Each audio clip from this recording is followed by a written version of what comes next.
Olá, boa noite. O Ideias da Aldeia de hoje traz um assunto que deixa qualquer acreano inquieto. Nós vamos falar sobre a nossa história. Claro que embalados pelas recentes declarações do presidente da Bolívia, Evo Morales, que disse ter sido o Acre comprado ao preço de um cavalo. Como se não bastassem os atropelos do presidente boliviano, o jornalista Diogo Mainardi, um dos articulistas da revista Veja e comentarista do canal de TV por assinatura GNT, colocou de forma gratuita mais pimenta no angu. Disse que o preço foi caro e que, por ele, a Bolívia devolveria o cavalo e o Brasil perderia o Acre para os bolivianos. É claro que essas declarações não têm efeito prático nenhum.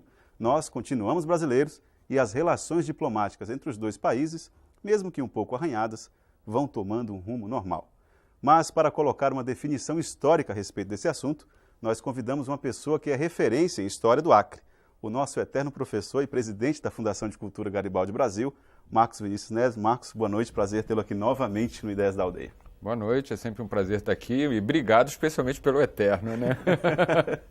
Marcos, vamos devagar com o andor para a gente entender direito o que aconteceu de fato. Como é que estava essa região aqui no final do século XIX? Amazonas, Pará, Bolívia, como é que era o ambiente político dessa região que ainda nos faz ter muitas dúvidas a respeito da história?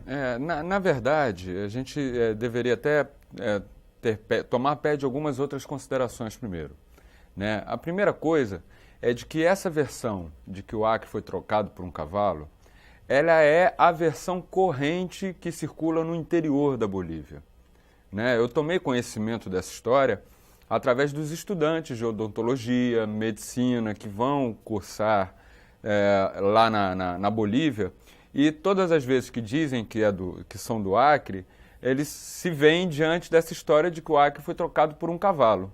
Que fundamento tem isso? Que é uma história que tem um fundamento histórico nela, mas é bastante diferente da versão dos bolivianos da fronteira. Se você for em Cobija ou em Porvenir, que são aqui próximos, e que foram palcos da Revolução Acreana, a versão é outra, né? Que a Bolívia não perdeu o Acre para o Brasil. Na verdade, a Bolívia vendeu o Acre para o Brasil. Então, aqui na região de fronteira já não circula essa versão. Enquanto que no interior da Bolívia circula essa versão meio lendária, que tem um objetivo claro de justificar perdas territoriais que a Bolívia historicamente teve ao longo do seu processo de formação. Veja só, a Bolívia é reconhecidamente o país mais pobre da América do Sul, né? Um país fortemente oprimido ao longo de toda a história colonial. A Bolívia perdeu terras para o Chile, perdeu terras para o Peru. Tem desavenças até hoje com o Chile. Até hoje, né? Se bobear, tem uma guerra.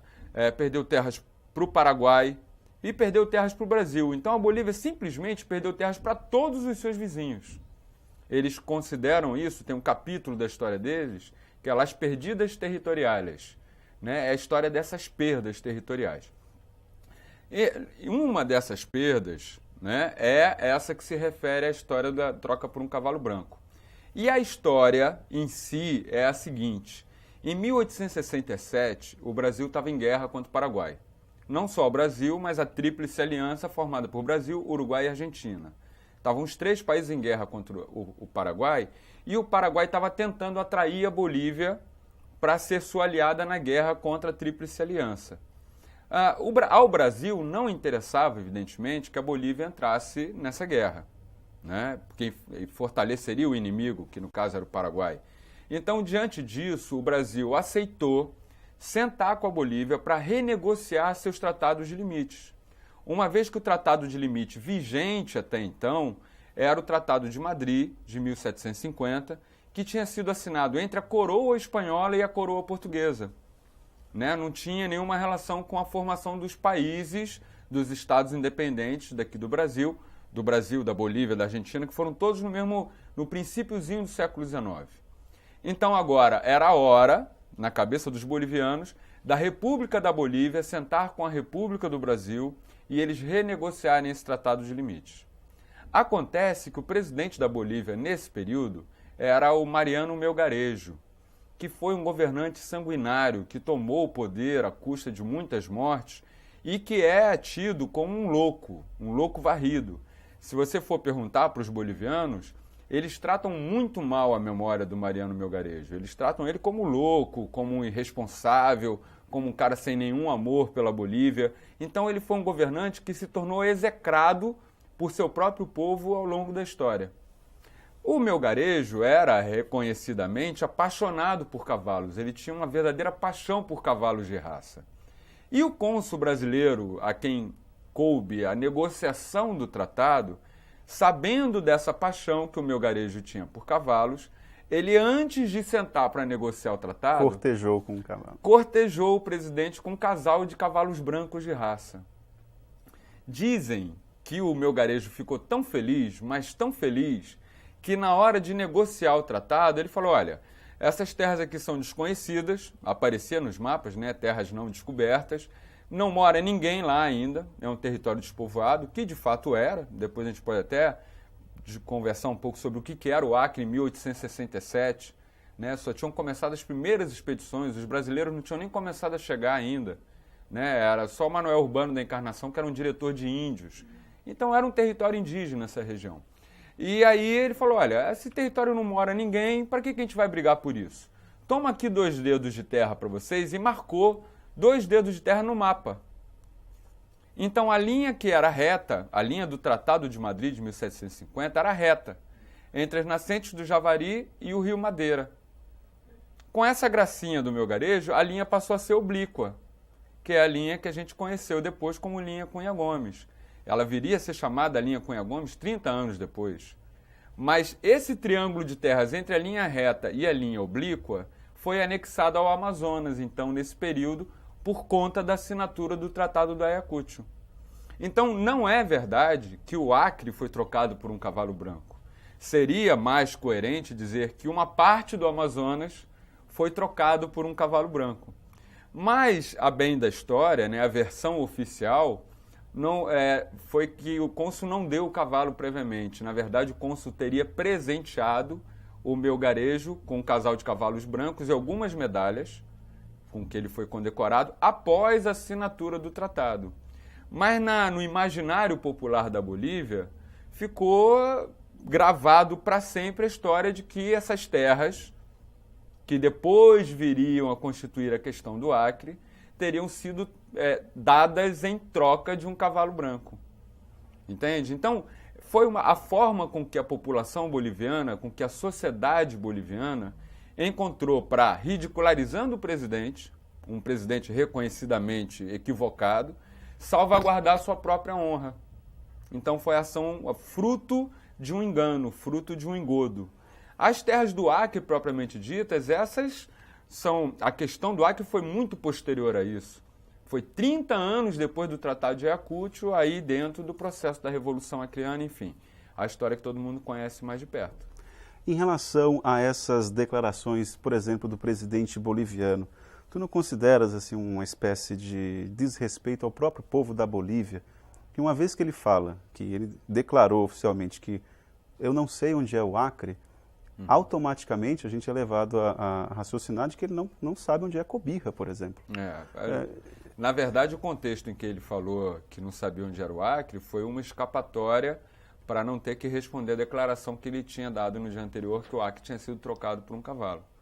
Né? Na verdade, eu percebo que na fala do Evo Morales, em que ele tocou pela primeira vez nesse assunto, que o Acre foi trocado por um cavalo, ele, na verdade, estava expressando a indignação do povo boliviano. Ele não estava procurando envergonhar o povo boliviano e tampouco menosprezar o Acre. Ele quis dar um exemplo da forma como a Bolívia foi historicamente tratada pelas elites coloniais. Porque, enfim, essa é a história da Bolívia. Eu confesso para você que eu fiquei muito feliz ao ver Evo Morales ser empossado no meio de um ritual indígena em Tiahuanaco. Ele deu uma demonstração muito clara de que ele ia, sim, favorecer, fortalecer a verdadeira cultura nativa da Bolívia.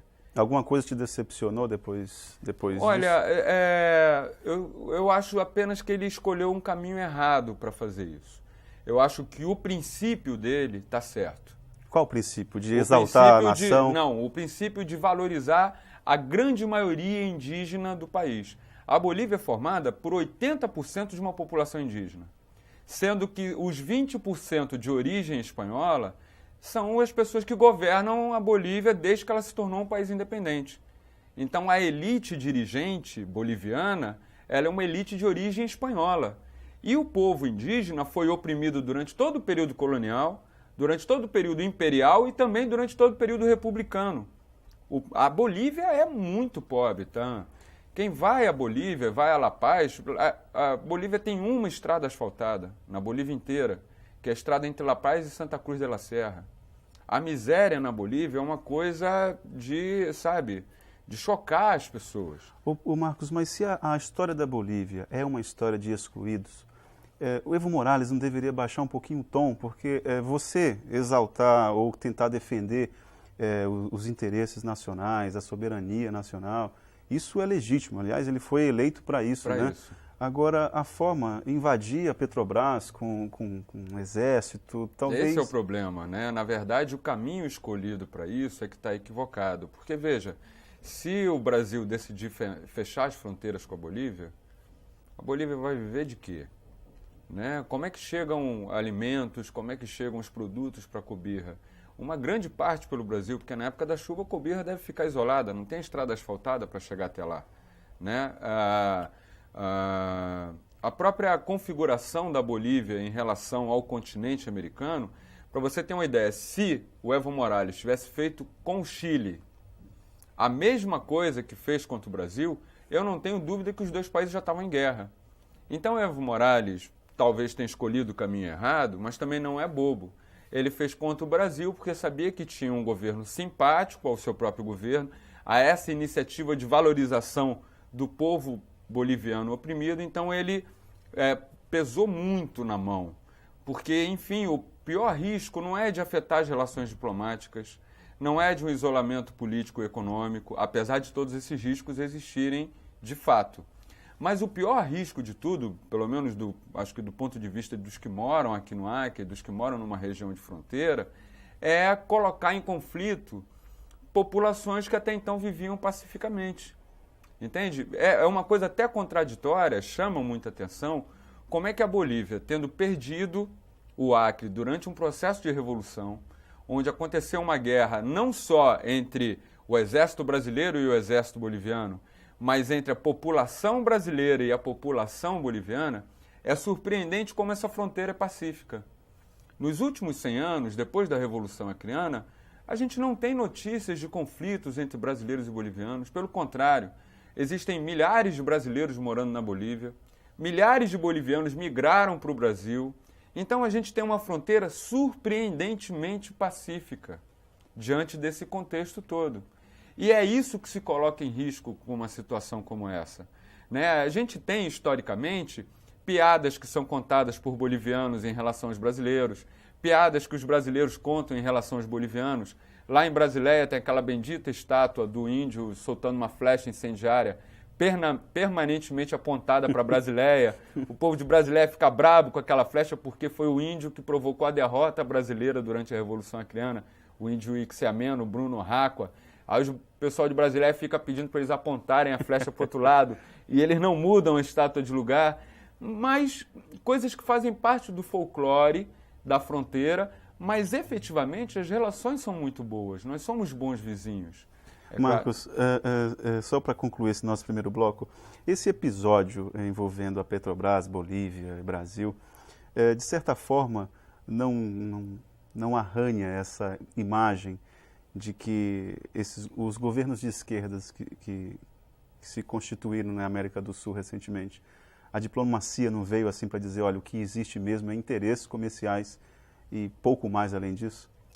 Existe um descompasso muito grande entre o que interessa realmente para essas lideranças que tentam até assumir um caráter mais nacionalista nos seus programas de governo, como Hugo Chávez, o Evo Morales e até em certa medida o Lula também, mas um descompasso muito grande entre esse ideal desses governantes e o que efetivamente essa economia de mercado globalizada impõe para todos esses países. Né? Efetivamente, a possibilidade de um país latino-americano ou mesmo América Latina toda romper com essas cadeias formadas por essa economia globalizada é praticamente nenhuma. Porque, como tu falaste aí, a Bolívia depende quase que exclusivamente desses minérios, dessa extração de gás.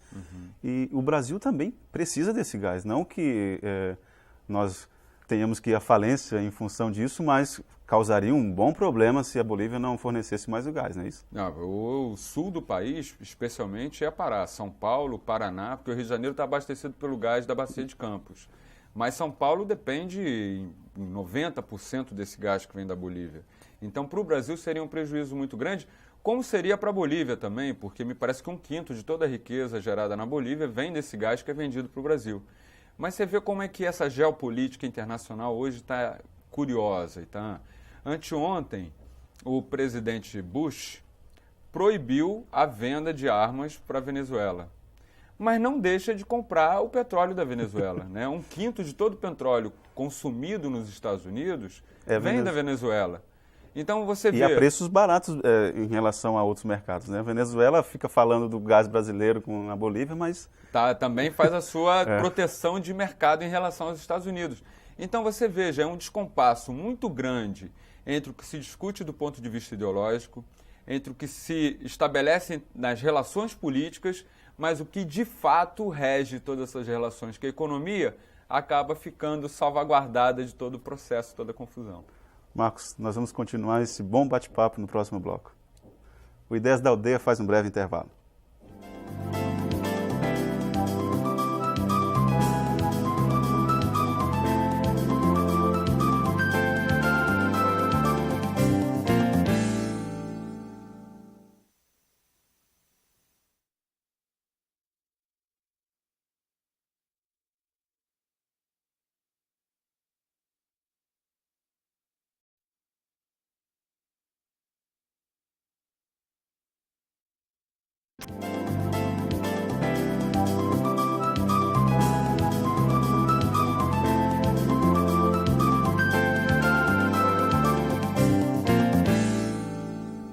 Olá, o Ideias da Aldeia está de volta e hoje conversando com o presidente da Fundação Garibaldi Brasil, o professor de História, Marcos Vinícius. Marcos, nós terminamos o primeiro bloco falando a respeito dessa geopolítica que respeita a política em com determinados critérios e a economia vai por outros caminhos, né? Em relação ao comportamento, só para finalizar essa parte de América do Sul, em relação ao comportamento do presidente da Venezuela, Hugo Chávez, ele não deveria ficar quietinho no canto dele? Qual que é a tua opinião a respeito disso? Rapaz, eu acho que tem aí um jogo de geopolítica, mais uma vez, e isso ficou muito evidente semana passada, que é a tentativa de tomar a liderança do processo latino-americano. A América Latina é um continente sui generis, tem características muito próprias. Então você não identifica na América Latina nenhum país que seja o líder desse movimento internacional. Né? Diferente da América do Norte, onde você claramente tem os Estados Unidos como um motor político e diplomático de toda a América. Na Europa você tem França e Inglaterra, que puxam a Alemanha, que puxam o processo, lideram o processo geopolítico. Na América do Sul, não. Na verdade, a gente tem uma disputa, sempre teve uma disputa muito intensa entre Brasil e Argentina, mas no século XX, especialmente, o Chile se destacou bastante do ponto de vista econômico. Então, a gente não tem uma liderança, não tem um país líder que possa promover a união, que possa dar unidade, que possa orientar o movimento da América do Sul. Lula começou bem, né? O Lula começou muito bem, era exatamente isso que eu ia falar. O princípio do governo Lula, apoiado numa forte diplomacia brasileira, porque o Brasil é muito forte nas relações internacionais, isso reconhecidamente, o Brasil começou a tomar essa liderança desse processo, né? Questionando os acordos internacionais junto à Organização Mundial de Comércio, querendo fazer parte do Conselho de Segurança da ONU, né? E conseguindo até apoios importantes, estabelecendo relações muito importantes com a Índia e com a China, né? Abrindo novas frentes de mercado para escapar dessa hegemonia norte-americana e até para poder criar um contraponto àquela proposta dos Estados Unidos de estabelecimento da ALCA. Né? Então, o Brasil, com a formação do Mercosul, toma um pouco a liderança desse processo econômico no que diz respeito à América Latina. Entretanto, o Hugo Chávez, com toda a sua política populista, de caráter populista, né, me lembra muito a política que o Hugo Chávez faz hoje em relação a algumas lideranças populistas do próprio Brasil, né? Como Vargas, por exemplo? Como Vargas, como o Brizola, né, o discurso. O próprio Fidel Castro, em que pese o socialismo, né, que vale formalmente em Cuba, ele tem muitas características populistas. Então, Hugo Chávez, na verdade, está seguindo os passos de uma grande escola latino-americana. Ele não está inventando nada. E o que está em jogo nesse processo, acredito eu, que seja exatamente essa possibilidade de liderar um processo político latino-americano que, no caso da Venezuela, deve ser de confronto aos Estados Unidos e de confronto à ALCA. Ao passo que o Brasil conduzia essa liderança num outro sentido, muito mais no sentido da luta, do embate nos organismos internacionais, ONU, OMC, o fortalecimento do Mercosul, a tentativa de união do Mercosul com o Pacto Andino, ou seja, a liderança brasileira na América do Sul, ela tinha uma linha. O Hugo Chávez, com todo esse buchicho, toda essa repercussão que ele tem sobre as ações dele, ele está conseguindo desviar essa linha e estabelecer uma outra divergente. E o Evo Morales está indo nessa mesma linha do Hugo Chávez, tanto assim que foi uma das opiniões mais correntes na semana passada, de que, fora aquelas interpretações que forçam a barra, até porque a gente tem um processo eleitoral esse ano, né, e que o Lula é candidato, então frases tipo Lula foi humilhado por Hugo Chávez, eu não penso assim, acho que não. Acho até que o Lula foi coerente com o projeto político que ele defende ao manter cautela no que diz respeito à Bolívia.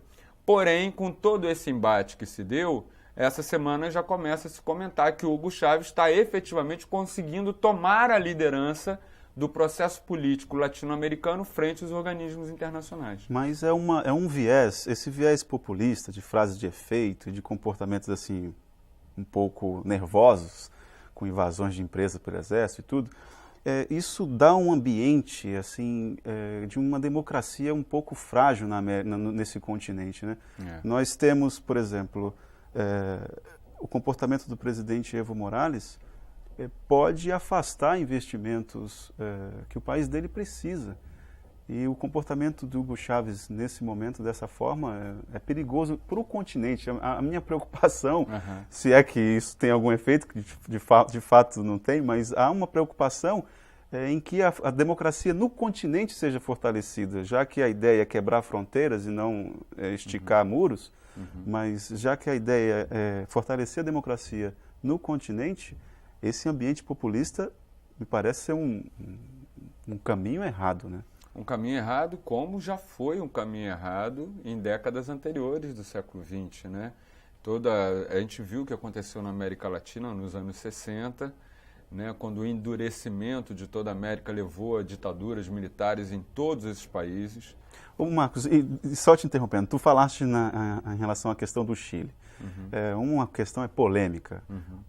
Você falou que o Chile mantém aí uma economia fortalecida há bastante tempo e que tomou terras da Bolívia, enfim, que tem uma desavença histórica entre Bolívia e Chile que está consolidada, essa desavença.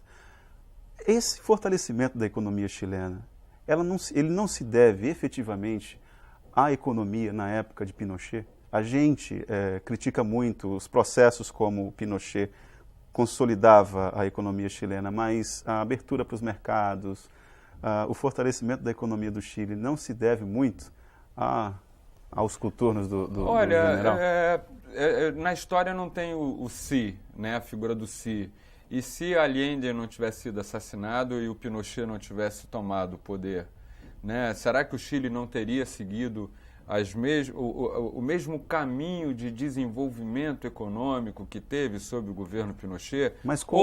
Invertendo a pergunta, se a ditadura militar do Pinochet foi o que garantiu o desenvolvimento econômico do Chile, por que a ditadura militar brasileira, argentina, paraguaia, boliviana não garantiu o desenvolvimento desses outros países? Então, acredito que, no caso chileno, as especificidades sociais, econômicas, políticas daquele país, foi que garantiram o seu desenvolvimento. Né? Não necessariamente isso só teria sido... Por uma ditadura. Obtido por uma ditadura. Talvez não. Muito provavelmente não, acredito eu. Né? O Chile tem uma outra configuração social, histórica, de recursos naturais. As dimensões do país também são muito favoráveis a isso. A Argentina também, se não fossem os percalços que a Argentina passou nos últimos 10 anos, estaria numa condição econômica tão boa quanto o Chile. E se você vê o Brasil hoje, devido ao tamanho continental do Brasil, é claro que o processo para o Brasil é muito mais lento, muito mais... O processo de distribuição de riqueza no Chile foi muito mais fácil diante do tamanho da população, né? Essa coisa toda. No Brasil isso tudo é muito mais difícil, né? Mas o próprio Brasil passa por um bom momento econômico também. E esse bom momento econômico foi obtido já no período democrático, né? Então, o que adiantou na ditadura militar? O milagre econômico dos anos 70, se o Delfim Neto vivia falando, não, primeiro precisamos aumentar o bolo para depois dividi-lo. O bolo aumentou, eles continuaram só eles comendo, a maioria do povo não viu nada e o milagre econômico se acabou. Então, sabe, são coisas independentes. Agora, tem um outro problema, Itan, que me assusta muito, de uma certa forma, essa hegemonia neoliberal na economia mundial. Sabe? É um paradigma neoliberal a abertura irrestrita de mercado, é um paradigma neoliberal a necessidade de atrair investimentos internacionais. Será que é isso mesmo? Mas os partidos de esquerda têm sabido dar uma solução, Na América Latina, não. Mas em outras partes do mundo, sim. A China, em que pese os processos de abertura econômica que a China passou, a China não se enquadra dentro de uma economia neoliberal. E a China é hoje o país que mais cresce no mundo, efetivamente. Né? A Índia, um processo muito semelhante. A expressão que eles usam é socialismo de mercado, né? Pois é. Então, você veja, talvez fosse muito importante para o desenvolvimento do planeta mesmo, a gente ter, sim, outras experiências, novas alternativas que escapem desse modelo neoliberal.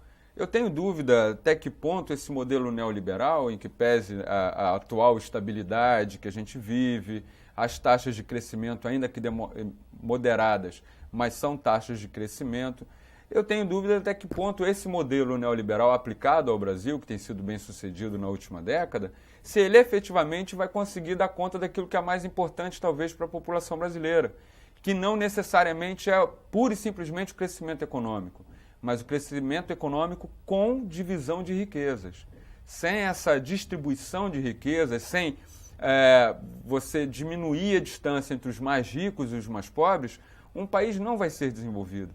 E o neoliberalismo não garante isso. Marcos, falar em concentração de riqueza, concentração de renda, essa semana, para continuar aquele episódio dos cavalos, boliviano, o jornalista Diogo Mainardi, num programa de TV do canal por assinatura GNT, falou que o preço foi caro demais, que ele quer o cavalo de volta e por ele devolveria o Acre para a Bolívia.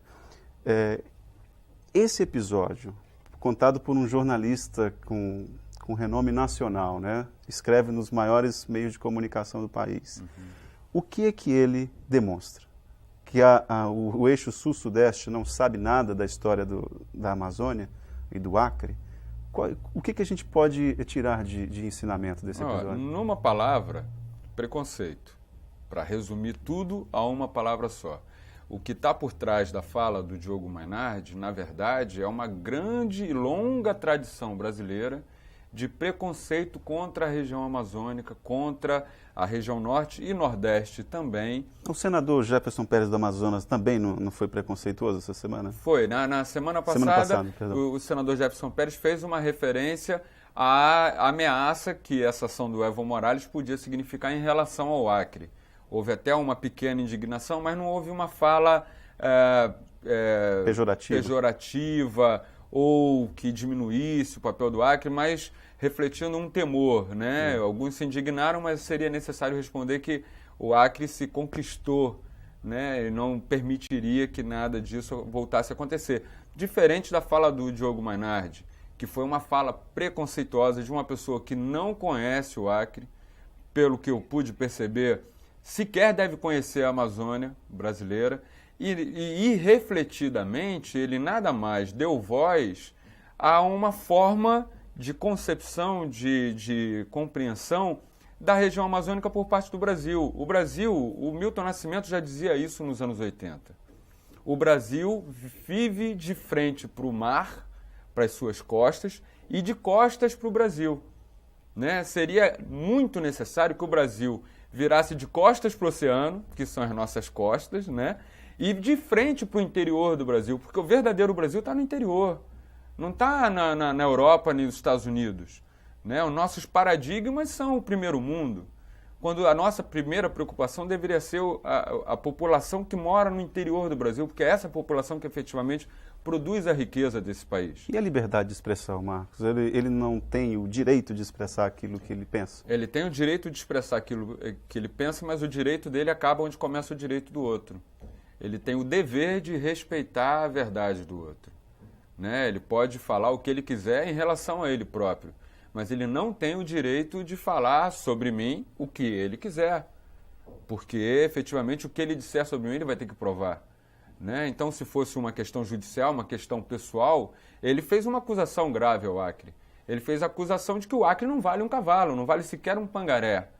Né? Então, ele tem que ter argumentos, ele tem que ter informações, ele tem que ter provas para que isso tenha alguma base real, porque senão é meramente expressão de um preconceito. Veja só, e esse preconceito, ele sequer tem ideia de onde vem esse preconceito que está dentro dele. Isso é que é mais triste. A gente podia falar que ele desconhece o Acre, né? E que isso é manifestação do desconhecimento, mas isso é muito pouco para o caso de Diogo Mainardi. Na verdade, ele desconhece o próprio país onde ele vive. Talvez ele tenha vivido tempo demais na Itália e ache que aqui tudo é regido como acontece na Itália, né? Até porque nossos jogadores jogam muito lá também, então ele deve estar meio equivocado de continente, porque ele desconhece o que é o Brasil e como foi feita a formação brasileira. De onde vem, de onde se origina esse pensamento de que o que não presta deve ser mandado para o Acre? Isso é secular, Itan. Em 1910, os negros revoltados na revolta da Chibata, lá no Rio de Janeiro, ao fim da revolta, quando eles foram presos, eles foram mandados deportados para o Acre. 1910. 1910. Desde que o Acre se constituiu como território federal, de vez em quando o governo republicano brasileiro resolvia esvaziar as cadeias do Rio de Janeiro, que estavam superlotadas já naquela época, e até hoje continuam superlotadas, né? Então esvaziavam as cadeias do Rio de Janeiro e mandavam essas pessoas para morrer no Acre. E o barco vinha subindo o rio, e na medida em que vinha subindo, ia largando um de cada vez na floresta para fazer com que esses caras morressem. Então o Acre foi historicamente tratado pelo governo brasileiro como a lata de lixo do país. Foi isso que deu origem, por exemplo, àquela expressão que constava no dicionário, né? Me parece que foi retirada do Aurélio, pelo menos. Morrer no Acre. Vir para o Acre era sinônimo de morrer. Então, quando a pessoa falava, você tem que ir para o Acre, na verdade ela estava falando que aquela pessoa tinha que morrer. Entende? De onde saiu isso? De onde se criou essa expressão popular? O próprio governo. O próprio governo brasileiro, que numa ação preconceituosa, numa ação discriminatória da região norte do Brasil, acabou fazendo com que o Acre se tornasse, então, o lugar de enviar aquilo que não presta, desconhecendo, inclusive, o valor da sociedade que vivia aqui e que havia lutado para ser parte do Brasil. Né? Na fala anterior ao Diogo Mainardi, o jornalista que estava dialogando com ele no programa, para quem assistiu... Caio Blinder, né? Caio Blinder, já tinha se referido que deviam deportar o Garotinho e um outro político para o Acre. É uma outra manifestação do mesmo preconceito, da mesma ideia que está embutida por trás dessas consciências.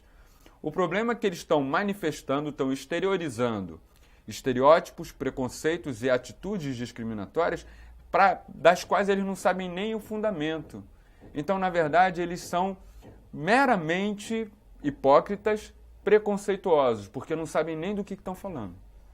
Olha, Marcos, infelizmente o nosso tempo acabou. Conversar sobre o Acre é sempre um prazer, principalmente com uma pessoa que demonstra ter pleno conhecimento da história e transforma a história mais fácil. Foi um prazer tê-lo aqui no Ideias da Aldeia. Prazer é sempre meu e também precisando. Só lamento que tenha sido tão rápido, mas estou aí à disposição.